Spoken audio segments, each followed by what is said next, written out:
हुकूमत ने पेट्रोलियम मसनूआत की कीमतें मज़ीद बढ़ा दी। पेट्रोल और डीज़ल की कीमतों में फ़ी लीटर 35 रुपये का इजाफा कर दिया गया। वज़ीर ख़जाना इसहाक डार ने प्रेस कॉन्फ्रेंस करते हुए कहा कि पेट्रोल की कीमतों में इजाफे की खबरें गर्दिश कर रही हैं। पेट्रोल में 50 रुपये तक इजाफे की खबरें सामने आ रही थी, जिसमें कोई हकीकत नहीं। ज़ख़ीरा अंदोज़ी के बाइस पेट्रोल की किल्लत का सामना है। इनका कहना था ओगरा की जानिब से तजवीज़ पेश की गई है कि पेट्रोलियम मसनूआत की मसनूई किल्लत को ख़त्म करने के लिए कीमतों में इजाफा किया जाए। इस मौके पर उन्होंने ऐलान किया कि पेट्रोल और डीजल की कीमतों में 35 रुपये फ़ी लीटर इजाफा किया गया है, जबकि मिट्टी के तेल और लाइट डीजल की कीमत में भी 18 रुपये बढ़ा दिया गया। हाई स्पीड डीजल की नई कीमत 262 रुपये 80 पैसे मुकर्रर। केरोसिन ऑयल की नई कीमत 189 रुपये 83 पैसे फ़ी लीटर मुकर्रर। लाइट डीजल ऑयल की नई कीमत 187 रुपये फ़ी लीटर मुकर्रर। पेट्रोल की नई कीमत 249 रुपये 80 पैसे फ़ी लीटर मुकर्रर।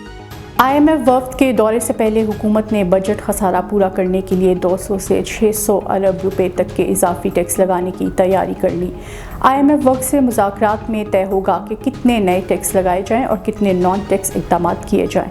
IMF ने कर्ज प्रोग्राम की बहाली के लिए मुतअद्दिद इक़दाम का मुतालबा कर रखा है। डॉलर के मुकाबले में रुपए की कीमत मार्केट के मुताबिक करने और पेट्रोलियम मसनूआत में इजाफे के मुतालबात पूरे हो चुके, जबकि डीजल पर लेवी 40 रुपये फ़ी लीटर कर दी गई और अगले माह इसमें मज़ीद इजाफा मुतवक्का है। पाकिस्तान को डिफ़ॉल्ट से बचने के लिए हर हाल में IMF प्रोग्राम बहाल करवाना है और IMF का वफ़द का दौरा कल से शुरू होगा।